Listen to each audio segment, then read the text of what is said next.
राजस्थान की सियासत में कहने को तो लड़ाई कांग्रेस और बीजेपी के बीच ही रहती है, लेकिन असल में सियासत का ये खेल इनके अपने ही बिगाड़ने पर आमदा रहते हैं। दोनों ही पार्टी की अंदरूनी कला के दलदल में इतनी ज्यादा घुस चुकी हैं कि ये चाहकर भी इससे निकल नहीं सकती। ऐसे में कांग्रेस और बीजेपी दोनों ही अपनी पार्टी के अंदरूनी तालमेल बिठाने पर एक से एक बड़ा सिरदर्द साबित हो रही है, जो आगे चलकर दोनों दलों के नुकसान साबित हो सकता है। राजस्थान में सत्ता के लिए कांग्रेस में खींचतान है। गहलोत मुख्यमंत्री की कुर्सी पर हैं, लेकिन पायलट खेमा ये सोचता है कि इस कुर्सी पर तो सचिन पायलट को होना चाहिए था, फिर गहलोत कैसे बैठे हैं? क्योंकि पायलट और उनके समर्थकों के संघर्ष के बदौलत ही राजस्थान में कांग्रेस को बहुमत मिला था। सरकार बनी तो गहलोत ने सीएम समेत कई अहम पद ले लिए और सचिन पायलट को डिप्टी सीएम की पोस्ट देकर लॉलीपॉप थमाकर चुप करवा दिया।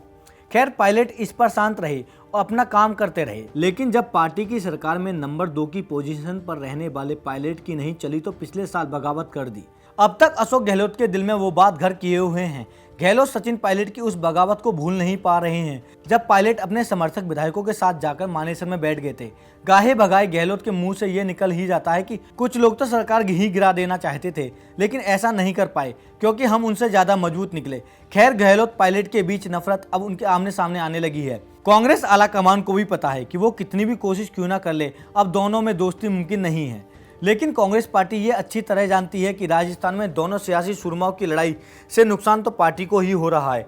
सियासी जानकार ऐसा मानते हैं कि जब तक कांग्रेस पार्टी कोई बड़ा कदम नहीं उठाती, तो कोई ऐसा फैसला नहीं करती जिस पर पार्टी के कार्यकर्ता भी सहमत हों, तब तक ये झगड़ा नहीं सुलझने वाला। लेकिन पार्टी भी करे तो करे क्या, मौके की नजाकत को देखते हुए ही अभी कोई ऐसा फैसला नहीं ले सकती जिससे पार्टी को नुकसान हो। कांग्रेस में अंदरूनी लड़ाई चल रही है, सबको पता है, लेकिन बीजेपी में क्या हो रहा है? यहाँ भी तो खुद को पार्टी का चेहरा और संभवित सीएम के उम्मीदवार बनाए जाने को लेकर खींचतान मची है। राजस्थान बीजेपी में सतीश पूनिया वर्सेस वसुंधरा राजे की लड़ाई जारी है। दोनों ही नेता गाहे बगाए किसी न किसी बहाने से अपना शक्ति प्रदर्शन करते रहते हैं, ताकि पार्टी को यह सोचने पर मजबूर हो जाए कि सीएम फेस किसे बनाया जाए। कुछ दिन पहले जयपुर पहुंचकर केंद्रीय मंत्री अमित शाह ने अपने भाषण में मंच से ही काफी समझाइश बिठाने की कोशिश की थी। मंच से शाह ने कई बार वसुंधरा राजे का नाम लिया, उनके कार्यकाल की तारीफ की, तो वहीं दूसरी ओर सतीश पूनिया की तारीफ करना भी भूल गए। पार्टी संगठन के काम को लेकर उन्होंने पूनिया के कामों को भी काफी सराहा। ऐसे में अब पूनिया और महारानी के बीच किसका पल्ला भारी है, ये बताना जरा मुश्किल है, क्योंकि अभी चुनावों में 2 साल का वक्त है। ऐसे में पहले से ही अगर बीजेपी पूनिया या वसुंधरा में से एक का ही खुलकर सपोर्ट कर देगी तो बगावत हो सकती है।